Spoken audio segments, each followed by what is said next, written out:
you've never heard of Firpta, it is the Foreign Investment in Real Estate Property Tax Act. So how does this affect you if you're not a foreigner? Well, it can affect you specifically if you buy a property that a foreigner is selling.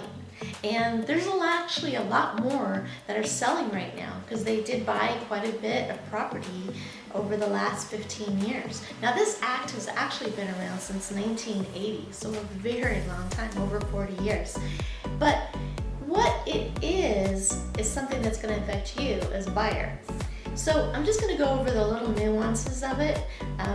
Basically, when a foreigner sells property to a U.S. citizen, then the U.S. citizen needs to withhold the estimated tax based on what the IRS deems is the proper amount. Now, it does change with tax laws and stuff like that. Right now, it's a 15% max withholding.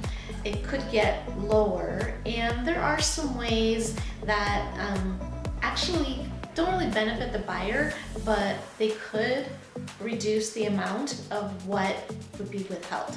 Now, I'm gonna let you decide what you wanna do about that, but you as a buyer would have to promise the US government that you will live in the property for the next 24 months, at least 50% of the time that anybody lives in it.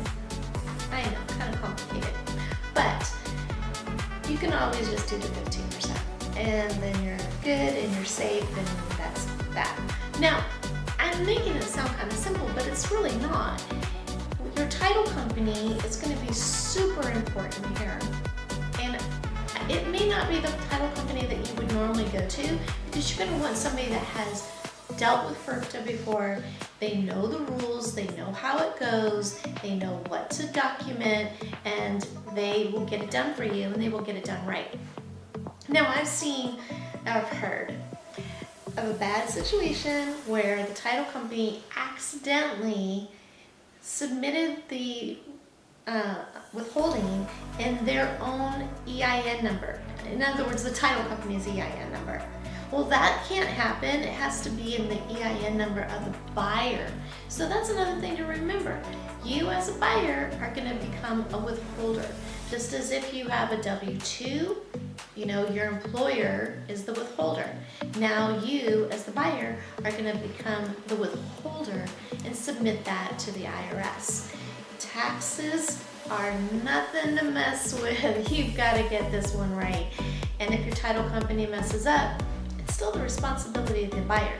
So double, triple check. You have a buyer that is really counting on you, and if that title company that maybe the seller wants to use or the buyer's agent has used before, because that's their good old standby, but they've never done a Firpta transaction, you as the buyer, you need to know that, and you need to ask for somebody that is reputable, that has done this before, they've done it recently, and they understand the rules. So I hope this has helped, but it's probably created more questions than answers. So feel free to call me, and I would love to help you. But in all honesty, make sure that that title company that you're working with understands Firpta if you are a buyer buying in foreign properties investment. All right, take care everybody, and yeah, don't forget to subscribe.